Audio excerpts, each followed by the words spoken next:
Bueno, pues vamos a seguir con el último relato de la noche, que está a cargo de uno también de los grandes del género, que mañana se cumplen 161 años de su fallecimiento, es Washington Irving, un autor pues muy importante, nació en 1783 y murió en 1859. Entonces estamos, para que nos ubiquemos en el tiempo, estamos hablando de un autor que vivió entre la independencia de Estados Unidos y murió unos años antes de que empezara la guerra de secesión. Entonces eso lo convierte en algo muy interesante porque estamos viendo a los albores de la literatura norteamericana. Es uno de los que comienzan, por llamarle de alguna forma, la literatura norteamericana. Entonces esa parte es muy interesante. Fíjense que Washington Irving, este, venía de familia de inmigrantes, tanto norteamericanos ya del continente como ingleses, que se establecen en la isla de Manhattan, Nueva York. Y exactamente él nace unos meses después de que se consuma la independencia de Estados Unidos, para que nos imaginemos más o menos lo que a él le tocó vivir, ¿no? Él se ufanaba, él era un pintor también, pintaba acuarelas y óleos, y él se ufanaba de que el mismísimo George Washington lo había bendecido una vez que pasó por su casa. Entonces es muy, muy interesante esa parte. Él trabajó mucho tiempo de diplomático, fue escritor, fue historiador, fue ensayista, fue un gran biógrafo. Por ejemplo, hizo la biografía de George Washington, 5 volúmenes grandísimos. También hizo la biografía de Mahoma, por ejemplo. Y se le conoce también mucho porque viajó a Europa y también estuvo como diplomático en España. Ahí hizo los cuentos de la Alhambra, ¿no? Eh, algunos de las primeras traducciones que hubo de él al castellano están muy censuradas. Los españoles los censuraron mucho a Washington Irving. Pero ya su obra es muy conocidísima, sobre todo la leyenda de Sleepy Hollow, que se publicó en el 1820, y obviamente la gran historia de Rip Van Winkle de 1819, que lo posicionaron en las letras norteamericanas. Él influenció a grandes como a Nathaniel Hawthorne, a Edgar Allan Poe, por ejemplo. Edgar Allan Poe, fíjense, lo buscó para consultarlo cuando estaba escribiendo La caída de la casa de Usher. Nada más para que nos imaginemos qué renombre tenía Washington Irving, ¿no? Varios de grandes escritores de su época tuvieron correspondencia con él y lo admiraban, entre ellos está Dickens, por ejemplo, Mary Shelley. Mary Shelley lo buscó cuando estuvo en Europa, pero no pudieron tener un encuentro, no pudieron conocerse personalmente. Fíjense, a la edad de 14 años más o menos hubo una epidemia ahí en la isla de fiebre amarilla, y entonces su familia, para protegerlo porque él fue un niño un poco débil, lo mandan hacia el norte del estado por el río Hudson a Tarrytown, y ahí es donde conoce, por llamarle de alguna forma, la provincia, ¿no? De esa parte de las colonias, ¿no? Catskills Mountains, todo eso, donde se basaría después para hacer algunos de sus relatos. Él lo clasifican como una especie de autor neoclásico, tiene tintes románticos, usa dispositivos de los románticos, tiene tintes góticos, pero no enteramente, porque no cubre todas las características. Tenemos que entender la literatura de Washington Irving como un horror diferente. No es un horror que precisamente nos dé miedo. De hecho, si ustedes leen Sleepy Hollow o Van Winkle o este que vamos a leer, es un poquito parecido a la que hizo Mattenson. Es una especie de humor. Entonces es muy interesante porque él recopilaba, él era un gran orador y era un gran platicador. Entonces él viajó por muchas regiones de su mundo, de Estados Unidos, y recopiló historias. Entonces muchos le agradecen porque dicen que fue un gran antropólogo en cierta forma. Él recopilaba historias raras, extrañas, que escuchaba por aquí y por allá, y las plasmaba, las escribía. Todavía no escribía este horror que después conoceremos con Poe y con otros de miedo. No, este es un horror distinto, es un horror humor, costumbrista, ¿no? Donde te platica una serie de cosas que la gente dice. Incluso en el cuento que vamos a ver hoy, que es El Diablo y Tom Walker, es muy, muy bonito porque al final te explica, Washington Irving te explica de dónde lo escuchó.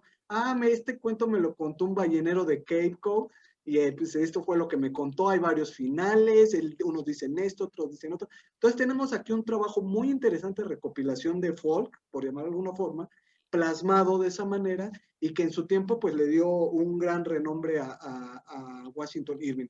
Yo quisiera cerrar su biografía, nada más diciendo lo que pensaba Lovecraft de él, porque este es el círculo Lovecraftiano y siempre se me hace muy importante ver lo que decía el maestro Lovecraft de los autores. Y fíjense lo que dice en su ensayo del horror sobrenatural en la literatura, el maestro Lovecraft sobre Washington Irving. Dice, cito, Washington Irving es otra famosa figura relacionada con lo fantástico, pues aunque la mayoría de sus fantasmas son demasiado extravagantes y chistosos para formar parte de la verdadera literatura espectral, en muchas obras suyas se observa una clara inclinación a ese sentido.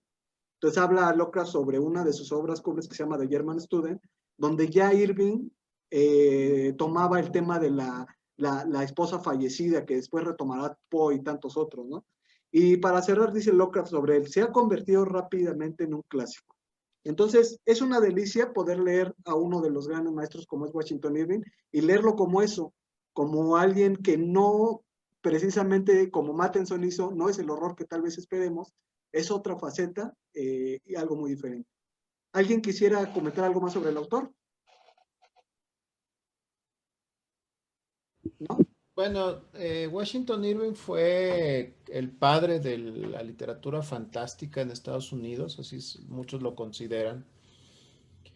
Hay textos anteriores a Washington Irving que juegan con lo fantástico, como el Pilgrim's Progress, al menos para Joyce Carol Oates así lo es, ¿no? Pero el Pilgrim's Progress pues tiene la intención de no ser leído como ficción, aunque lo es.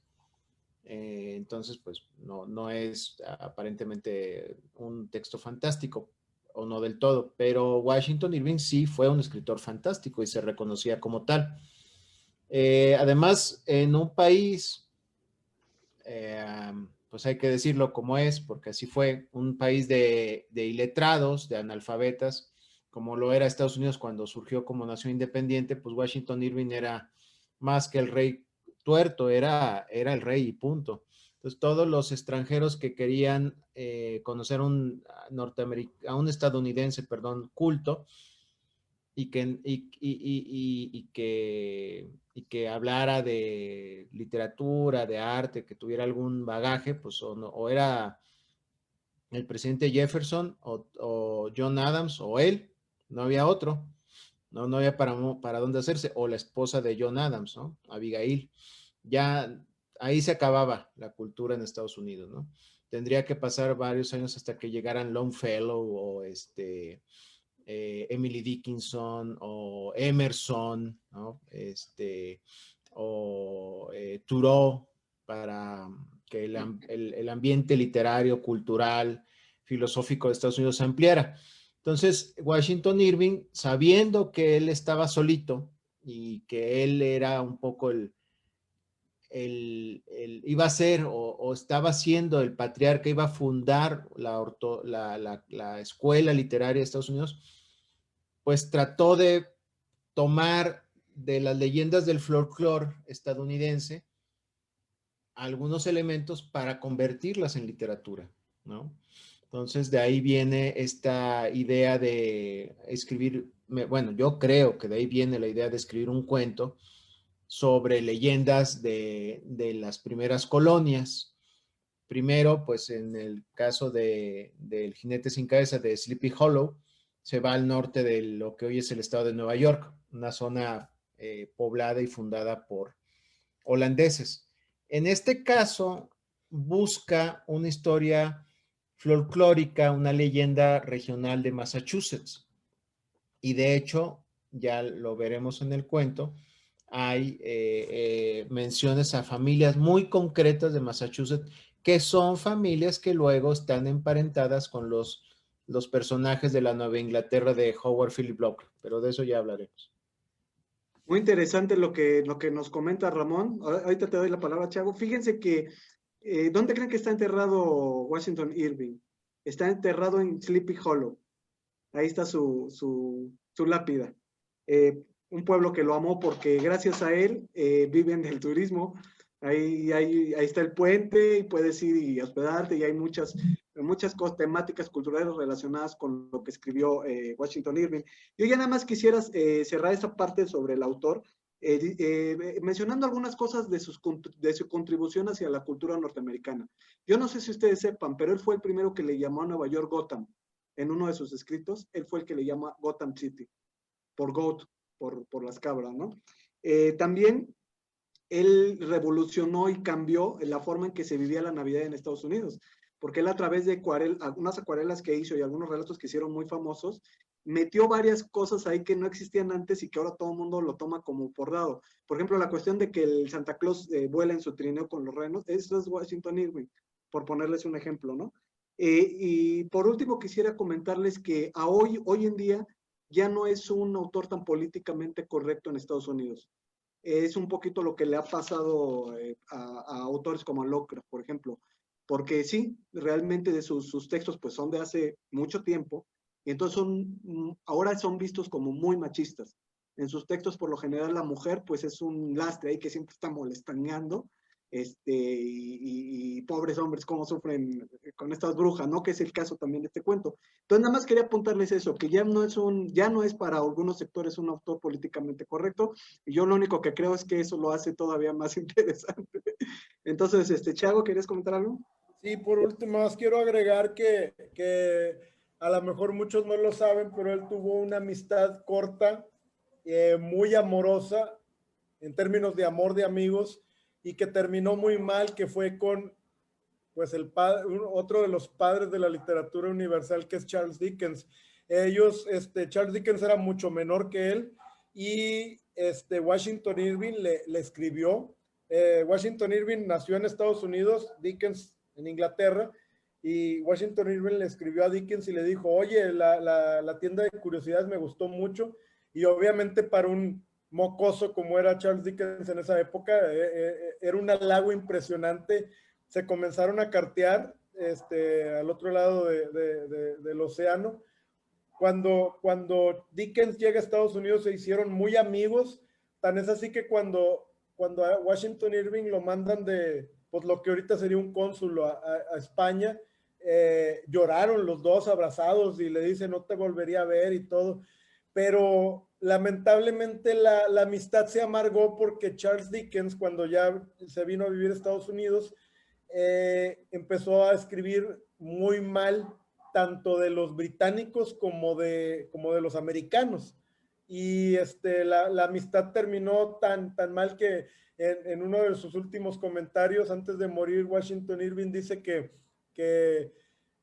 la literatura de Charles Dickens era vulgar y estúpida y no lo bajaba de uno de los peores escritores que habían existido. Ahorita, la verdad, universalmente Charles Dickens, que era un alumno básicamente de Washington Irving, es más conocido, es más famoso, es más apreciado por las universidades de lengua inglesa, pero en algún momento fueron grandes amigos y pues lamentablemente su amistad, a lo mejor Washington Irving no entendió bien lo que era la crítica política o la sátira política, a pesar de que él la inventó. Pero pues sí, es una cosa que quería acotar, de que cuando dos mentes colisionan es algo muy, muy padre. Y lo que decías, Ernesto, de esta Navidades y todo, hay teorías que uno de los cuentos más importantes de Navidad, que es el de Scrooge, Ebenezer Scrooge, de A Christmas Carol, de Dickens, está influenciado 100% en la literatura irwiniana. Pues fíjate que eso que comentas se me hace muy interesante, Chavo, porque a fin de cuentas eran seres humanos y por lo general también hay sus competencias, hay sus celos, hay sus malentendidos. Me recuerda mucho a también una relación muy de amor-odio que tuvo Irving con Poe. Poe lo buscó en su juventud porque era el gran maestro Washington Irving y estuvo buscándolo mucho que lo aconsejara. Y si ustedes se fijan ya en la última etapa de escritura de Poe, en algunos de sus artículos literarios que hace, ataca mucho a Irving. Dice que no escribe bien, que es ridículo, que no se le entiende, que es chistoso, eso no es horror. Entonces son estas pues, cosas que tenemos los seres humanos de no ponernos de acuerdo, y es interesante saber cómo estos grandes egos se colisionaron, ¿no? Y en qué acabó todo esto. Bueno, vamos a pasar al relato. El relato se llama El Diablo y Tom Walker. ¿Alguien quiere relatarlo o quieren que lo haga yo y me van echando la mano? Ah, Alicia. Lo iba a hacer Pepe, ¿no? Ah, Pensé ¿no que tú? ya era comentarios, perdón. Ah, si quieres comentar algo del autor todavía. No, quería comentar algo del relato, me Ah, no, pues adelanté. primero hay que platicar el relato. Sí, Ah, perdón. entonces, si quieren, lo voy platicando yo, o lo quieres platicar tú, José. Pues sí, rápido. Vas, José. Ok. Entonces, la historia, pues te cuenta primero la leyenda ahí de un pirata de William Kidd, que se rumoraba que había escondido un tesoro muy grande en un bosque en el Massachusetts colonial. Entonces, se supone que cuando él lo enterró ahí en el pantano, hizo un trato con el diablo, pues para proteger el dinero, como se hacía comúnmente en la época. Las condiciones ahí del diablo pues no se conocieron, pero el capitán Kidd nunca pudo reclamar su dinero porque se lo llevaron a Inglaterra y lo colgaron por piratería. La historia continúa y alrededor de 1720 y algo, Tom Walker, que es básicamente un mísero avaro y totalmente ensimismado, básicamente él le gusta mucho el dinero y vive con su esposa, que es igual de avara que él. Y por lo mismo, o sea, viven peleándose porque cada quien codicia las cosas del otro. Entonces ellos viven pues en una casa bastante vieja que está en un lugar así bien apartado, que tiene con un caballo totalmente en la hambruna total. Entonces te dice que un día, por cierto, el Tom Walker dice que su esposa es una arpía. Entonces te dice que Tom Walker tiene que ir a un lugar alejado y cuando ya viene de regreso decide tomar un atajo por el pantano. Y ya en el pantano se encuentra con una antigua fortaleza india, que te dice que es una reliquia de las guerras contra los indios, que probablemente sea la guerra del King Philip, si mal no recuerdo, por ahí de 1670 y algo. Y ahí se encuentra, primero te dice que es un hombre negro, o sea, en inglés te lo dice que es de Black Man, pero luego ya te lo describe y te dice que es una especie de, ¿cómo se llama? Leñador. Sí, lumberjack, leñador. Eh, y que tiene como ceniza en la piel, por eso lo ve negro, pero está básicamente manchado, como alguien que vive muy cerca de las flamas. De hecho, aparte de Black Man, en inglés también le dice Old Scratch. Old Scratch es otro nombre para el diablo ahí de la época. Usualmente es Old Scratch o Mr. Scratch. Entonces, pues ahí le dice de que él vive ahí y que básicamente, pues tiene un trato ahí con todos los colonos y le muestra ahí un árbol donde empieza a leer los nombres de todas las familias ahí prominentes de la región y uno de esos árboles que acaba de tumbar está ahí tirado en el suelo y básicamente le está el nombre ahí se me fue el nombre de la persona, pero básicamente le dice que él se lo va a llevar y que lo va a quemar, básicamente dándole a entender que son las almas de todos los colonos ahí que tiene en su bosque, por así decirlo. Entonces le dice de que intenta primero pues, ofrecerle ahí un trato, diciéndole que tiene las riquezas del capitán Kidd. En cambio, él le ofrece ahí un trato que no te dice qué es. Nosotros asumimos que se trata de su alma, pero Tom se queda ahí pensando y pensando y le dice, no, ¿sabes qué? Mejor me voy a ir a mi casa y lo voy a pensar más. Mientras que este Tom, la verdad, estaba casi, pues, pensándolo no tanto en venderse al Old Scratch por el tesoro, no lo hace, sino porque eso significaría que tendría que compartir el tesoro con su esposa. Entonces, mientras estaba hablando con ella, le platica del que conoció, pero le dice que Lol Scratch porque quiere ahí como que una ofrenda.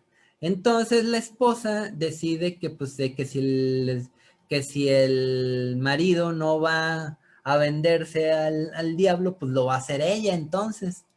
Mientras Tom no está, ella toma lo que tienen de valor, lo pone ahí se lo lleva ahí en su delantal y la gente ahí nomás dice, ah, sí, y hubo algunos que la vieron cómo iba, cargando unas cosas en el delantal, iba ahí rumbo al pantano. Entonces, ella se lleva las cosas y cuando Tom regresa, la busca, pero no la encuentra por ningún lado hasta que se decide ir a buscarla, básicamente pensando de que, pues bueno, pues a lo mejor sí pudo hacer algo, porque al final de cuentas, si hay alguien que puede combatir al diablo, es una arpía. Entonces ya va y la busca, pero pues no la encuentra en ningún lado, nadie regresa. Ah, para esto te dice de que ella nunca regresó, pero dice que fue Tommy a buscarlo porque tampoco te lo asegura y que se encontró su delantal atado a un árbol y lo único que había quedado de ella fue su hígado y su corazón. Luego ya Tom, aplicando un poco la lógica, decide, bueno, pues ya no tengo esposa, entonces ya es más fácil, ya me voy a quedar con el dinero yo solo. Entonces va y habla con el diablo, se lo vuelve a encontrar y hasta eso batallando un poco, porque no está, porque te dice que el diablo no viene cuando lo llamas. Entonces, ahí le empieza a decir de que él va a aceptar su trato, pero el diablo le pone como condición que solamente puede usar el tesoro en su servicio y le dice que pues tiene que convertirse en un usurero básicamente, que sería como, pues en inglés les dice como un tipo loan shark, básicamente. Aquí sería como esas cajas populares, básicamente, que te prestan dinero por una, pues te piden ahí una inversión y después, ahí te lo van dando muy poquito o te hacen ahí préstamos con una alta tasa de interés, básicamente. Que obviamente eso no es apropiado para un buen cristiano. Le dice que él va a tener ahí pero primero le ofrece que fuera un mercader de esclavos, pero hasta eso Tom se rehúsa a eso porque pues no lo ve bien. Entonces le acepta convertirse en usurero y le dice el diablo que va a tener ahí su oficina en Boston.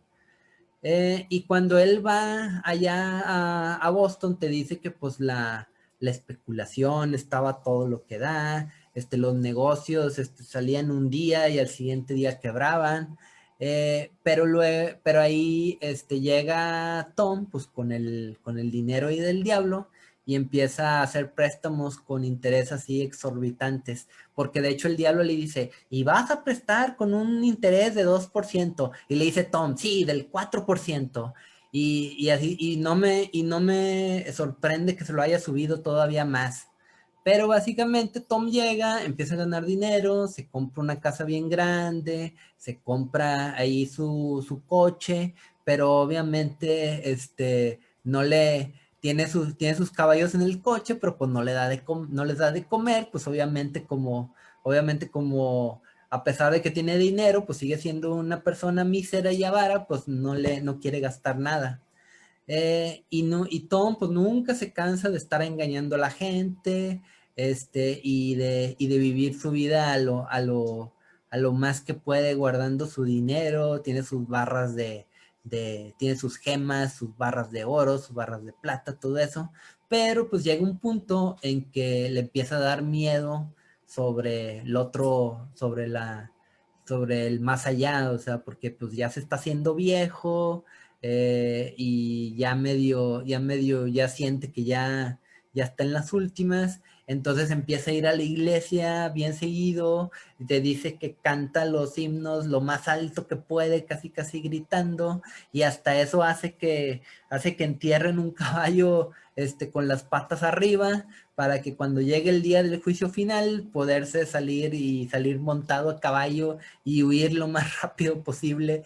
Entonces, te dice, y siempre carga con su Biblia. Te dice que un día un especulador que había perdido ahí cierto dinero va con él y le dice que pues que le perdone o que le dé más tiempo, pero pues obviamente Tom se niega como siempre lo ha hecho, y llega un punto en que le dice, "The devil take me if I had made a farting". O sea, básicamente es como un penique ahí de la época, y básicamente grita de que el diablo se lo lleve si acaso yo he hecho algo de dinero, básicamente.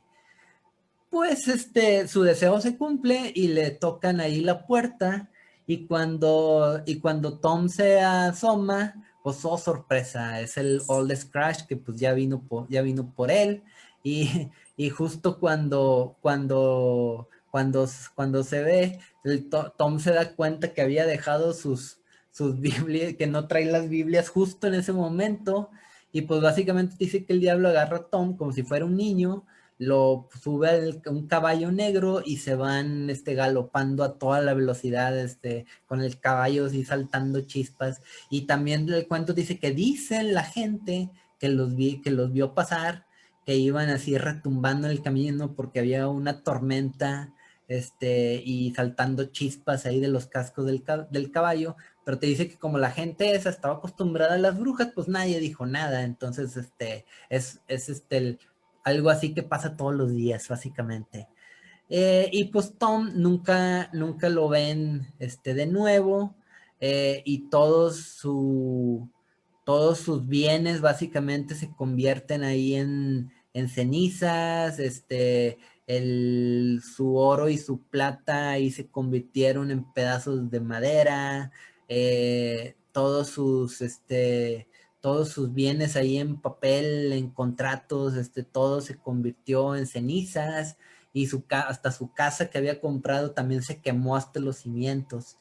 Y ya lo único que te dice es que alrededor ahí del fuerte indio, que a lo mejor pueden ver ahí a su fantasma que todavía pulula ahí a los alrededores. Y a manera de epílogo, nos dice lo que mencionó, es lo que mencionaron al principio, Ernesto, sobre que Washington Irving nos cuenta, a su vez, quién le contó esta historia. Ahí un ballenero ahí que le contó esa historia que dicen en su pueblo que Tom Walker todavía se aparece. Y quizás Excelente. todavía se aparezca en estos momentos. Excelente, como siempre, muy, muy bien relato hasta la mente, muy bien. Yo me lo fui imaginando como en el cine. Y creo que lo relataste tan bien que hasta se entrevió el humor que le mete Irving a la historia, porque es una historia de humor. Hay unas partes que realmente son hilarantes, como esa que describiste cuando le dice el diablo, ¿no? Oye, cóbrales 2%. No, 4%. O sea, pero qué tipo más avaro y qué tipo más horrible, ¿no? Y las peleas con la mujer, ¿no? Bueno. Vámonos con los comentarios. Vamos a empezar con... ¿quién era? Vamos con Alicia, por favor. Sí, yo también me lo imagino todo como una película cuando Talamantes lo estaba contando, no sé. Creo que tienes una habilidad para contar las cosas que creo que se debe a que tienes una habilidad para leer y comprender tan bien que luego lo relatas exacto. Entonces eso está chido. Yo disfruté mucho que, así como Matheson, me parece que Irving, digo, a pesar de las controversias que sea, pues es una persona que, perdón, es una persona que tiene cierto respeto para el género y para las figuras icónicas. Aquí vemos un recurso bastante utilizado y bastante explotado, que es la imagen del diablo. Así como también en el cuento mexicano de la licántropa, pues está la palabra de el maligno, ¿no? Yo creo que aquí es muy interesante y me pareció, perdón, tengo que, perdón por mi gato, de verdad, una disculpa. A mí me parece que el papel del diablo en este cuento está haciendo una especie de justiciero moral o justiciero social, porque, de nuevo, aquí el malo del cuento no es el diablo. El malo del cuento de los zombies no era el zombie. El malo del cuento de la licántropa no era la licántropa. Entonces están dando siempre ese mensaje de, pues como comúnmente se podría decir giro de tuerca, pero sí es voltear los papeles. ¿Por qué? Porque la imagen del diablo desde el punto de vista tradicional y conservador y demás es todo lo maligno, pero te lo contraponen con las acciones de este personaje y por supuesto con todas los destellos de esa época, ¿no? Muy, vaya, muy representativo de cómo pensaban los hombres en ese entonces. Entonces creo que el cómo hizo eso, cómo dio ese giro para que el diablo fuera con el que tú dijeras, sí, yo estoy más de acuerdo con el diablo que con el protagonista, eso siempre se me hace un gran acierto. Creo que es un recurso bastante utilizado en el horror y es una de las razones por las cuales a mí personalmente me gusta mucho el horror. Creo que a ustedes también. Y se disfruta mucho ese tipo de narrativas. Y no sé, creo que casi siempre nos pasa, pero este cuento lo sentí bien relacionado al de Matheson, como con cierto tinte de sátira. Entonces, por ese aspecto, creo que sí, o sea, me pareció muy bueno y le voy a dar 10. Muy interesante lo que nos comentas, Alicia. Vamos a mandar un saludo a Juan Carlos Garay Sanz. Y bueno, retomando lo que nos está comentando Alicia, es cierto, aquí otra vez, de nueva cuenta, el malo no es precisamente el maligno o el diablo, sino el avaro ¿no? A mí fíjense que me encantó esa idea que nos trabaja aquí Irving sobre qué pasa cuando el diablo, porque casi siempre en las historias del diablo, el diablo se tiene que encontrar con gente buena a la que tiene que seducir o chantajear o obligar. Y de eso va la atención. Y aquí se encuentra una persona despreciable, que es Tom Walker, que ni siquiera le tiene miedo. La parte cuando entra al pantano y se encuentra al diablo, es de una desfachatez. O sea, el diablo le dice, oye, ¿qué haces aquí en mis dominios? ¿Cuál? ¿Por qué van a ser tus dominios? O sea, un tipo dispuesto a la pelea, ¿no? Y eso me lleva a un rápido comentario del personaje de la esposa. A mí me encantó el personaje de la esposa. O sea, es genial, la esposa no se deja de nadie, no se deja de Tom y no se va a dejar tampoco del diablo. Entonces se va y lo busca y se agarra con él y lo vemos porque cuando, en una escena, por cierto, muy bien trabajada y muy macabra, cuando encuentra a Tom los restos de la esposa colgando, ¿se acuerdan? Dice, también había rastros de que hubo pelea y había mechones de pelo negro. O sea, el diablo no se fue sin un buen golpe, ¿no? Esa mujer peleó hasta el final. Y esa escena macabra es impresionante cuando abre lo que está ahí colgado y encuentra solo un hígado y un corazón. Es tremenda esa estampa que nos regala Irving.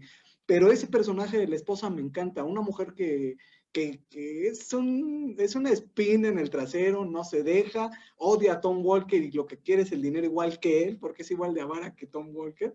Y va y se pelea con el diablo y pues bueno, pues perdió la apuesta con el diablo, ¿quién le va a ganar? Pero me encanta ese arquetipo porque no es muy de la época, no es muy de la época una mujer así, entonces eso es muy interesante, me recordó a Ripley, por ejemplo, por ponerles un ejemplo. Vamos con un comentario de Ramón, adelante Ramón, por favor.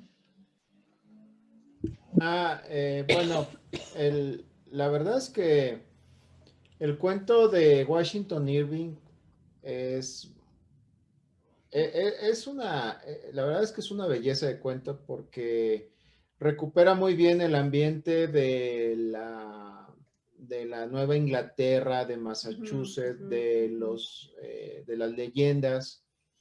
Pero Washington Irving además se permite bromas pesadas sobre gente muy poderosa de su época y que todavía lo son, por cierto.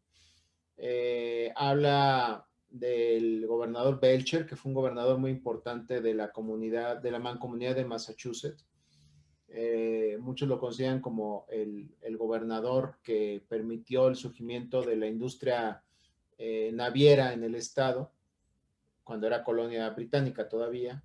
Habla de una familia en particular, cuando está Tom Walker ahí con el diablo y que hay árboles con nombres de personas y hay uno en particular que tiene el nombre de una familia, Crowninshield. Bueno, esa familia es real. Los Crowninshield eran personas que venían de Alemania, de la Baja Sajonia, que llegan a Boston y que son los primeros en hacer un muelle y un astillero que permite el comercio marítimo y la industria ballenera. Entonces se volvieron muy ricos y llegan a ser de las familias de clase alta de Massachusetts más importantes y al día de hoy siguen siendo importantes. Uno de sus descendientes, Benjamin Bradley, era Benjamin Crowninshield Bradley, fue el editor del Washington Post cuando surgieron los escándalos de los papeles del Pentágono y el caso Watergate. Él era el jefe de los dos periodistas que descubrieron el caso Watergate, de Carl Bernstein y Bob Woodward. Entonces, que Washington Irving haya dicho que uno de sus antepasados, un Crowninshield, que ahí aparece con nombre y apellido, haya sido condenado al infierno por ser mala persona y agiotista y demás, pues es un atrevimiento y una burla muy fuerte a la clase alta de Boston, que sigue siendo la misma clase alta de Boston, los famosos brahmines. Para que vean que en Estados Unidos las cosas no cambian mucho, que digamos, ¿no? A pesar de que se dicen democracia. Aparte de las bromas pesadas que ya desde la Divina Comedia de Dante hay en esto de quién se va al infierno y quién no se va, hay momentos de humor cuando ve las marcas de la lucha entre el diablo y su esposa. Dice, hasta el diablo se llevó unos buenos golpes por mi esposa, o sea, no estuvo nada fácil que la arrastrara al infierno. Hay momentos de horror, o sea, sí hay momentos de horror bastante bien logrados. Creo que toda esa imagen de el diablo hundiéndose en el suelo, en la ciénaga, luego del momento de humor de lo de la lucha con la esposa, pues lo que encuentra ahí de la esposa, el hígado, ahí en el mandil y otra parte de sus vísceras que no recuerdo cuál le fue. Hay momentos muy irónicos como que tenía dos Biblias, este agiotista, Tom Walker se convierte en agiotista, una grandota en su escritorio al lado de las hipotecas que iba a ejecutar y otra de bolsillo, y el menso cuando va a abrir la puerta se le olvidan las dos y pues lo pesca el diablo y se lo lleva en el caballo, ¿no? Entonces tiene momentos muy... Que me recuerda muy mucho al final en la película de Tim Burton. sí, en la película de Tim Burton del final de creo cómo... que Tim Burton sí puede... Tim Burton, esa comedia... Tim Burton es el cineasta ideal, a lo mejor lo fue Roger Corman en su momento, para adaptar a Washington Irving con esta mezcla de géneros, porque Washington Irving te lleva del terror a la comedia oscura, a la crítica social o la sátira social, y con mucha facilidad, y creo que este es uno de sus mejores relatos, bueno, al menos de los que le he leído, en esa mezcla de géneros. Y además creo que su intención era convertir la historia de un país joven, Estados Unidos era un país joven cuando él empezó a escribir, en mitos, en cosas fundacionales. le trata de decir a los gringos, a sus compatriotas, miren, nosotros no somos europeos, pero tenemos nuestro folclore, tenemos cosas que nuestras raíces son esto, la guerra contra los indios, las familias, las brujas, las leyendas, nuestra ambición. Hay una ambición muy clara del estadounidense yanqui de hacer riqueza y de tener un patrimonio, pues porque todos venían de Europa más o menos en condiciones precarias, unos más que otros. Los Cromwell pues tenían ya cierto patrimonio en Europa, Pues ¿no? incluso hablaban, ¿no? De que pues querían el dinero, pero para aventura, para esta parte la vía esta del oro, que iban a perseguir. Bueno, tenía que ver con toda la cuestión del oro, la fiebre del oro y todo eso. Ahora, hay cosas muy chistosas, ¿no? Que te indican cómo es el estadounidense promedio en su hipocresía, por decirlo de alguna manera, o cinismo, si lo quieren ver así. Tom Walker, cuando está negociando con el diablo, porque se pone a negociar con el diablo de tú a tú, el diablo quiere que se dedique al comercio de esclavos. Y Walker dice, no, eso yo no lo hago. Y dice, bueno, a mí me cae, dice el diablo, a mí me caen muy bien los agiotistas, los que hacen préstamos usureros. Eso sí me gusta, eso sí me parece muy bien. Entonces, ¿es moral o es ético dedicarte al préstamo usurero, pero no así al comercio de esclavos? Es extraño, pero es que Estados Unidos es un país de contradicciones y lo estamos viendo ahora con la elección que acaban de vivir para la elección federal, ¿no? Es un país de muchas contradicciones y que a la fecha nos llena de perplejidad, por no decir que de una relación incómoda de admiración y repulsión por partida doble, al menos en mi caso. Y yo por eso le pongo este cuento fundacional importante en la literatura estadounidense un 10, por todas estas cuestiones que pues son las primeras que surgen, son las de Washington Irving, ¿no? En su literatura, y creo que sigue vigente.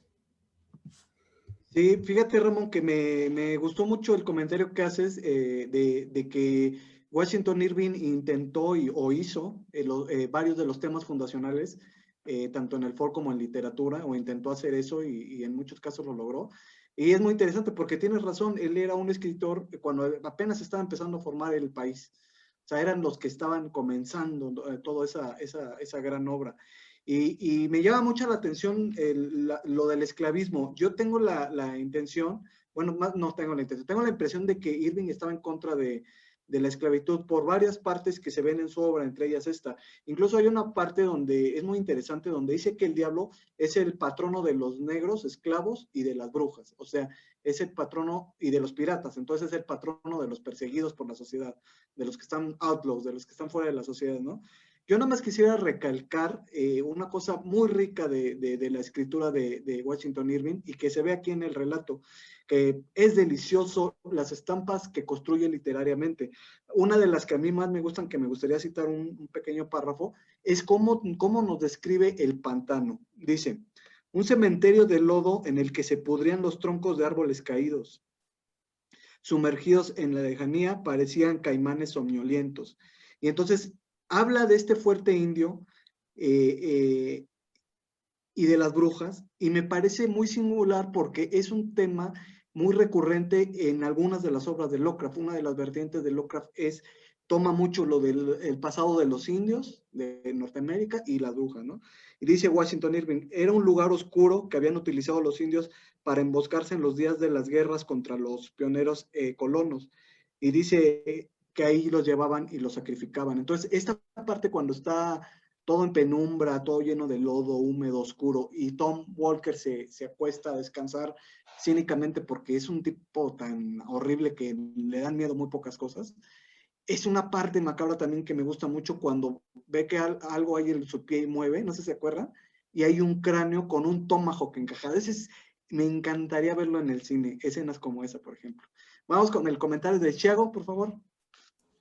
Sí, bueno, para mí Washington Irving es el primer patriota americano. Obviamente está bien desvirtuado en la actualidad los patriotas creen que ponerte un calzón de la bandera de Estados Unidos y gritar con una cerveza Miller Lite, eso es patriotismo, pero el 4 de julio, la verdad, este hombre fue de los primeros. De hecho, se llama Washington Irving porque su mamá le puso por George Washington y él conoció a George Washington de cuando era un niño, o sea, y su último libro fue la biografía de George Washington. Un libro muy grande que está muy discutido, o sea, los escolares dicen, no, este güey le metió de más a George Washington, pero es el primer patriota americano, es el primer güey que te lo puedes imaginar. El tío Sam se queda pendejo enfrente de Washington Irving. Este güey que quería Estados Unidos, quería América, quería un nuevo país, odiaba la esclavitud porque a pesar de ser hijo o descendiente de holandeses y todo esto, bueno, holandeses y escoceses, tenía la rica cultura de intercambiar con los españoles, por eso fue cónsul en España. Y España siempre fue como católico país de que en contra de la esclavitud, o sea, no puede, todos los hombres somos creados iguales por Dios. Entonces él creía esto, él creía de que los negros valían igual que los blancos, los indios valían igual. El Tea Party, que fue lo que desató la guerra después de la que él nació, era de que no vamos a soportar una corona, güey. Un solo vato que nos diga qué hacer. Y esto se ve reflejado en el cuento de Rip Van Winkle, que básicamente es un güey que se queda dormido 20 años y se pierde la guerra, güey. Se los recomiendo mucho. Esa es la base de la Constitución de los Estados Unidos de América, o sea, y lo hizo Rip Van Winkle. A veces pensamos que o sea, dices Cervantes y pues, ¿qué escribió Cervantes? El Quijote, pero la verdad, Miguel de Cervantes tiene otras cosas mucho más importantes. A mí me encanta el licenciado Vidriera, me encanta Galatea, La Gitanilla, güey, o sea, son cosas que no te puedes clavar de que, este escritor es muy importante por esta obra. Shakespeare tiene demasiadas obras y ese es el caso de Washington Irving. Me gustó el comentario de Alicia que dice que el diablo es un justiciero social. Hace poquito sacaron una serie de Netflix que ya había salido antes, la de Lucifer, y Lucifer es un tipo que nada más quiere pasarla bien. Lucifer se viene a la tierra y dice, oye, güey, yo no voy a estar con un traidor, con un opresor como Dios, nada más torturando gente. Yo quiero vivir, yo quiero saber lo que se siente vivir. Curiosamente, Irving tiene un lado machista, que es todas sus mujeres, güey, son de dos clases, güey. Él nunca se casó. Irving nunca se casó porque estuvo comprometido con una mujer, no recuerdo, también era una holandesa, a huevo, de las de Nueva York, y la chava se murió de lo que le llaman consumption, que pues era, ¿cómo era? Tuberculosis, se murió de tuberculosis la prometida de Washington Irving, y el vato se deprimió tanto que en su vida nunca se volvió a casar, o nunca se volvió a comprometer, y dijo, y es que yo no puedo, yo estaba enamorado de esa mujer, era para mí, y se murió, y yo no me voy a casar.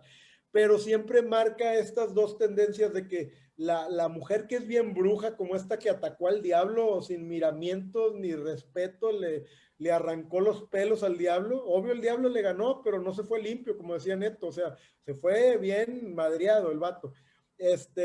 O la otra que tenemos en Sleepy Hollow, en la leyenda del jinete sin cabeza, que es Katrina Van Tassel, que es la mujer perfecta que todos quieren, que todos aman en el pueblo de Sleepy Hollow, y es muy bonita, rubia, de bellos modos y todo. Y Cabot Crane está entre ella y la otra, y se acaba casando con una viuda.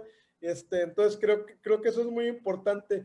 Les recomiendo mucho que lean Rip Van Winkle y se van a dar cuenta que de aquí nace hasta Trump. Es toda la historia americana, o sea, un güey que se queda dormido y no va a la guerra, y luego despierta y de que, ¿qué pasó?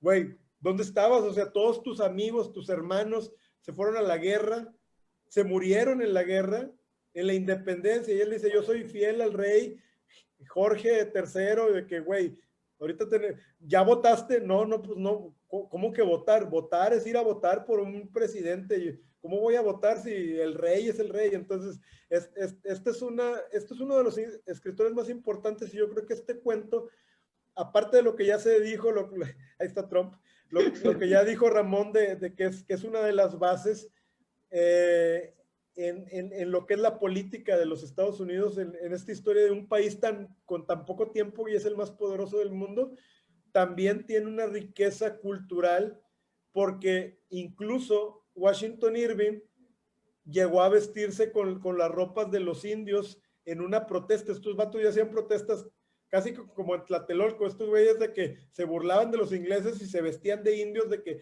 nosotros somos americanos, güey, nosotros somos indios, mírame, güey.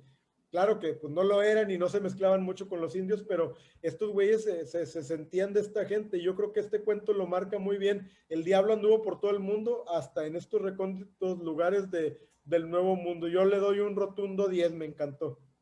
Fíjate que hay una parte cuando escribe al diablo, ¿te acuerdas? Dice que está vestido como indio. De hecho, fíjense que ahorita que tocó el tema Santiago, muy interesante, de Van Winkle, miren, es una edición de Esperus. Es una edición hermosa. Un cuento muy interesante para leer. Perdón. Hermosa. Se lo recomiendo también mucho. Y fíjate, ¿se acuerdan Oye, por qué? Ernesto, perdón. ¿Te acuerdas? Es que sí dijo Ramón, y sí es cierto, que hay una parte en la que el mismo diablo dice pues que ellos habían desaparecido a los indios. O sea, dice que los colonos que habían llegado, los blancos, eran tan salvajes como los indios, que murieron los indios salvajes a manos de otros salvajes. Entonces eso también es una, en la época, era una crítica durísima a la colonización, durísima. Fíjate que eso que dice Ramón es bien cierto. Entonces, estamos hablando de que no deja de sorprendernos Washington Irving, porque no nada más es incorrecto ahora, sino era incorrecto en el tiempo en que escribía. ¿Cuánta gente no le habrá gustado eso? Yo nada más quería decirles que, ¿sí se acuerdan por qué el viejo Van Winkle huyó y se perdió? ¿Se acuerdan cuál es el motivo? Sí, porque se va a tomar cerveza con unos enanos y a jugar bolos. No, pero jugar ¿por qué boliche se va?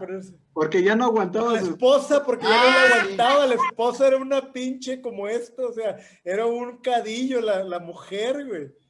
Y cuando regresa la esposa ya murió y el güey lo agradece, güey. O sea, pasaron 20 años, estoy viejo, estoy barbón, mi hija me va a cuidar, mi hijo se murió en la guerra, pero mi esposa, qué bueno que se murió, güey. Es increíble. Exactamente, fíjate, y me recuerda a Tom Walker cuando dice, cito, no es que le importara en exceso condenarse por el diablo, simplemente sentía la necesidad perentoria de no concederle semejante placer a su esposa. Es decir, sí tenía un problema con las esposas, Washington Irving.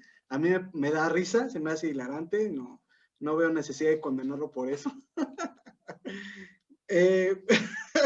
La cara de Mariana. Bueno, pues ¿alguien quiere comentar algo más acerca del relato o lo vamos? Va Morgan y Pepe.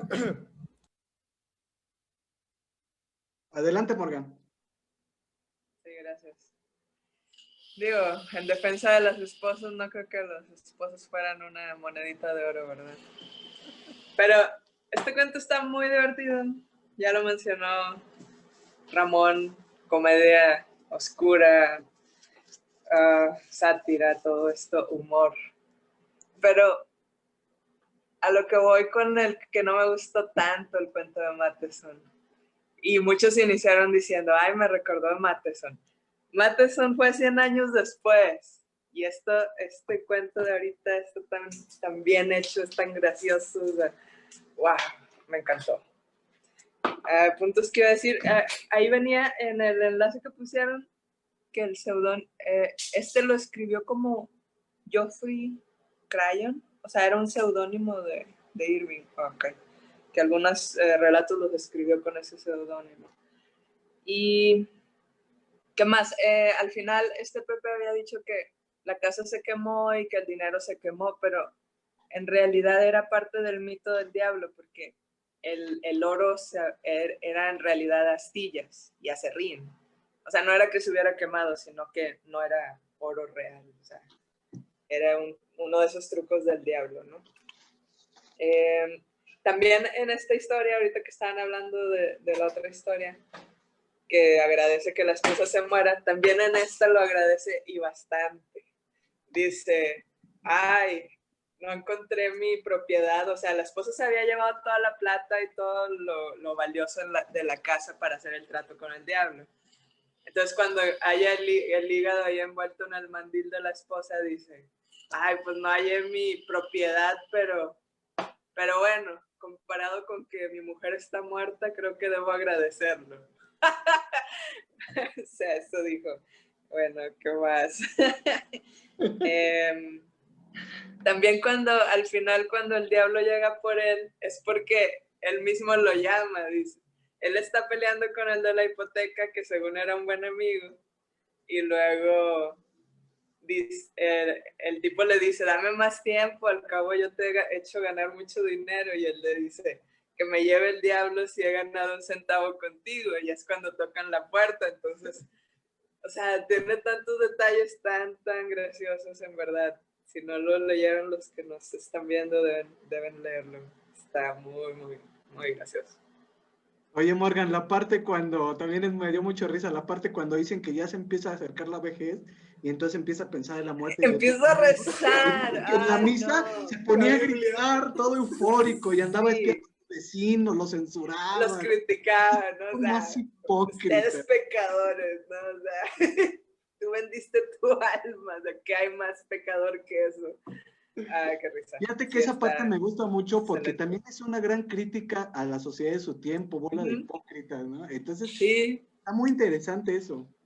sí, ahí no sé, o sea, yo no diría a lo mejor que él era, así como era de progresista para la época, o sea, no quería la esclavitud y apoyaba a los indios y esto, yo creo que las bromas de las esposas también son bromas. O sea, yo no creo que él estaba en contra de las mujeres. No. O sea, yo creo que son bromas bien marcadas a lo que la gente de la época creía. O sea, si andabas con puros hombres, eras una zorra. Y si ibas a la iglesia todos los días, eras una santa. Pero te pone, pues, lo que hay detrás, ¿no? O sea, que la que va a la iglesia en realidad se anda acostando con gente y cosas como eso. O sea, sí lo retrata bien en sus cuentos como para que entiendas que no estaba en contra de las mujeres. Y me acordé de Sleepy Hollow, hay una parte que me da mucha risa porque está diciendo que creo que la que le gustaba al personaje, a este Ichabod, que tenía un tobillo muy bonito, o sea, porque, o sea, la falda estaba más arriba del tobillo, entonces podía ver como que el tobillo más hermoso del condado o algo así. Ay, qué risa me dio eso. Pero bueno, sí, me encantó. Sí, pues es bien interesante. ¿Alguien más quisiera comentar antes de terminar? Bueno, creo que todos estamos de acuerdo en que tuvimos grandes relatos el día de hoy. Oye, Neto, ¿no iba a hablar Pepe? Adelante. Sí.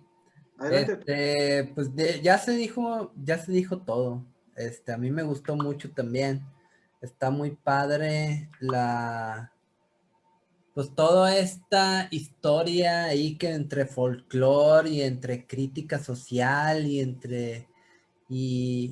entre cuentos, o sea, que nos está dando, o sea, está muy interesante y básicamente, o sea, sí me lo imaginé como un capítulo de reportajes de Alvarado, o sea, para los que están aquí de Monterrey, reportajes de Alvarado, pues es un programa ahí de la televisión local donde básicamente el reportero que se apellidan Alvarado, van de gorrones de pueblo en pueblo, acá por el norte del país, y van recopilando, aparte de comer, pues van recopilando historias de la gente. Y hace unos años, hacían como tipo sketch o dramatizaciones de esas historias, o sea, del diablo que invita a la chava bonita del pueblo a bailar, del taxista que llevaba a alguien al panteón y que le dejaba el dinero ahí en la tumba. Entonces, fácilmente me puede haber imaginado algo así con esta historia, con este cuento. Entonces está muy padre y me gustó un chorro, y pues ya se dijo mucho de lo que también opino, y pues es un 10 también. Que por cierto acaba de morir el fundador Horacio Alvarado Ortiz ahora en agosto, creo que el día último de agosto falleció. Uno de los grandes gorrones, de los grandes Sí. avaros de Nuevo León. Sí, sí, sí. Pues fíjate que ese símil que ahí dice José es muy interesante, porque de hecho Irving era un gran viajero y era un tipo tenía el don de gentes, era muy platicador, era un gran orador. Entonces se la pasaba así, realmente se la pasaba a donde llegaba, se juntaba con la gente a platicar. Y así fue Imagínate, que, y siendo famoso, o sí, sea, y casi ícono en vida estadounidense, pues a donde llegaba había gente que obviamente lo recibía y lo conocía, o sea, sí se puede imaginar muy, muy fácil. E imagínate, que juntando a la gente del pueblo, a ver, cuéntenme historias. Imagínense, o sea, es una imagen así muy, muy padre. no, y imagínate, la de historias que tuvo cuando fue a Inglaterra, luego cuando estuvo de diplomático en España, por ejemplo, dicen sus biógrafos que dejó alteros y alteros de cosas que nunca pudo trabajar, que había escrito. Entonces, imagínense la cantidad de historias que recopiló. Ha de haber sido un hombre extraordinario. Yo creo que es uno de los escritores con los que a mí me hubiera gustado poder platicar. Y bueno, pues vamos a ver qué calificación sacó y vamos también a hacerles algunas invitaciones que tenemos para los días que vienen.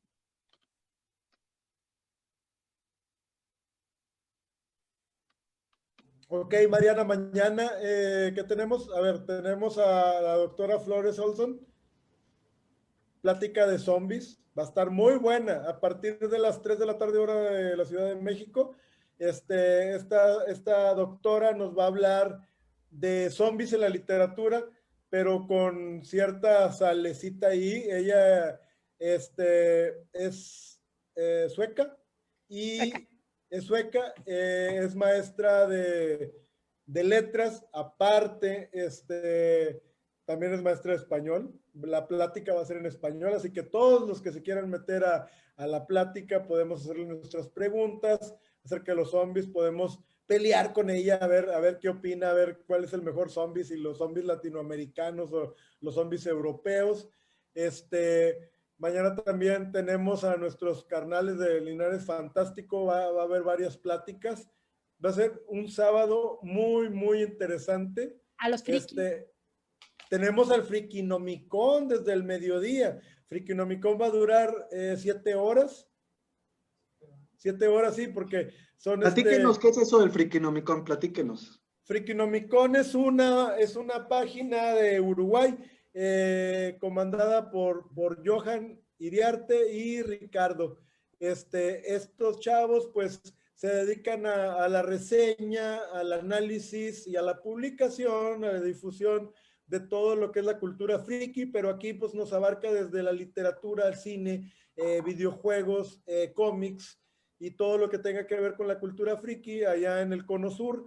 Y nos traen una charla bastante larga. Algunos de los de aquí del círculo pusimos nuestro granito de arena. Vamos a tener Morgan y yo un segmento. Mariana también. Busquen en Facebook Frikinomicon con K. Friki con K, Nomicon. Y pues mañana hay un evento bastante largo y bastante interesante. Hay muchas pláticas. Ahí está ya el programa publicado en la página de ellos y pues lo vamos a publicar en un rato también en la página del Círculo. Entonces va a ser un sábado bastante ocupado. Desde que se despierten hasta que se vayan a dormir van a tener un montón de pláticas, charlas, análisis y pues preguntas que quieran tener acerca de muchos temas que tengan que ver con la cultura del horror, de la ciencia ficción, de la literatura en general. Lo van a encontrar mañana en el Círculo Lovecraftiano y Horror. Pues el cuento de nuestro querido Washington Irving sacó 9.7, creo que fue el más alto de la noche. Pues algún otro aviso, Mariana, Morgan, ¿no? Los cuentos, el concurso de cuentos de Nictelios, Morgan. Ah, sí. Está el concurso Nictelius, 6ª edición. Pueden enviar, bueno, no envíen sus cuentos, entran al evento y lo publican en el muro del evento hasta el 5 de diciembre para participar. La premiación va a ser el 19 de diciembre. Ya tenemos muchos participantes, ahí pueden leer directamente las entradas. Y suerte para todos. Está la liga ahí en el grupo, ¿verdad? Como anuncio o algo así. Está como evento de la página. Ok. Dale, Paco, Entonces- para que te animes. Anímate también, Rosario. Dice Bueno, que pues si no hay ningún aviso más, pues yo creo que damos por concluida esta sesión del Círculo. Fue una gran sesión, grandes autores, nos la pasamos muy bien y pues los esperamos mañana con todas estas actividades y pues nos despedimos. Muchas gracias por escucharnos y estar con nosotros. ok, aquí Salud por Washington comentan Irving. de más información sobre el concurso. Iván, lo puedes encontrar tanto en la página, está el evento que se llama Nictelios y también en el grupo. Y ahí vienen todas las bases. Y pues recuerden que diciembre pues es historias de fantasmas como M.R. James, que bueno, tenía esta costumbre de contar cuentos en las chimeneas. Entonces esperen ahí eventos con nosotros. Prepárense para Navidad porque como no va a poder la gente salir a ir a ver a sus papaitos, a sus mamaitas, a sus hermanitos, vamos a tener un evento muy padre en Navidad, tomando rompope, chocolate o lo que se tome en cualquier país. Va a haber un evento en vivo muy bonito en Navidad, contando Muy historias de bonito terror. todo, muy bonito todo. Prepárense. Bye.